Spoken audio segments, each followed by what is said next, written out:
Good evening, GLC family. I am Sister Amber, and today I'm here to share with you just one of my stories. First off, would like to say I thank God that I do not look like what I've been through. Many of you know me as Dr. Amber N. Clark. I am a resident at UAB in physical medicine and rehabilitation, but the journey to get there is one that is definitely a testimony of mine. For 10 years of my life, I was bullied, starting in junior high, that followed me to high school and into college. And those were very dark times in my life because that was some of the more formidable years of my life. If you asked me a day why I was bullied, the only answer I could tell you was because I was different and because I had parents that truly loved me and supported me. It was because of things that I had no control over, but because of the blessings that God had given to me. So because of those 10 years of just micro trauma, major trauma, psychological trauma, I developed depression. And it was what I guess we would say subconscious. I was functioning because I was dancing. Dancing has and has always been my outlet. Again, I was very fortunate for parents that were able to afford dance classes for me. I was not only dancing at my school, so I was captain of my junior high school dance team, my high school dance team, but even college dance team. But I was also dancing in the studio. So I was trained in ballet, tap, jazz, modern, point, you name it. I was trained in it. I was also involved heavily in debate, heavily in oratorical contests, and just adding these skill sets to things I love to do anyway.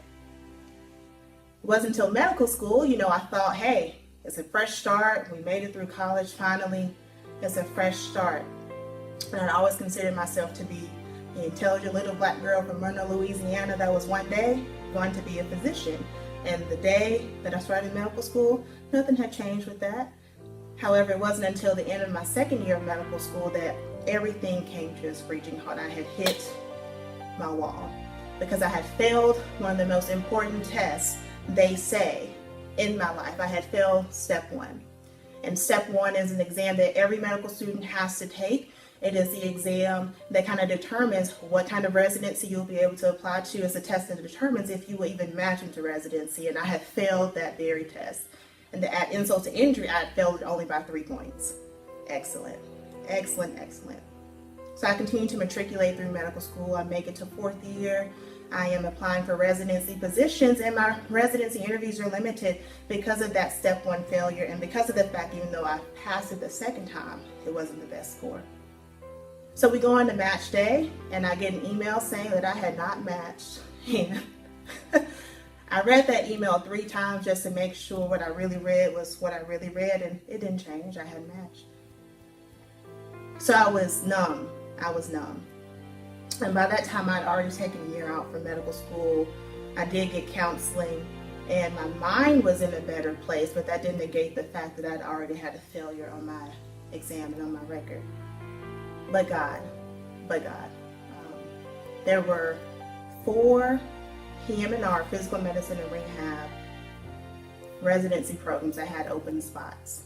And the first one I saw, and when I saw my current program director, I just felt the peace of God surrounding me. And she was the only one that called me. She was the only one that offered me an interview. And I'm here. I am blossoming where I have been planted. And just thinking statistically, every year in this residency program, we have anywhere from 600 to 700 applications for 40 interviews for 4 spots. That's a 5 to 7% chance that you would get a position in this residency program. God is faithful. I am here. And if you ask me who I am today, I am Amber N. Clark, MD, physician extraordinaire, future wife, health policy expert, and world changer.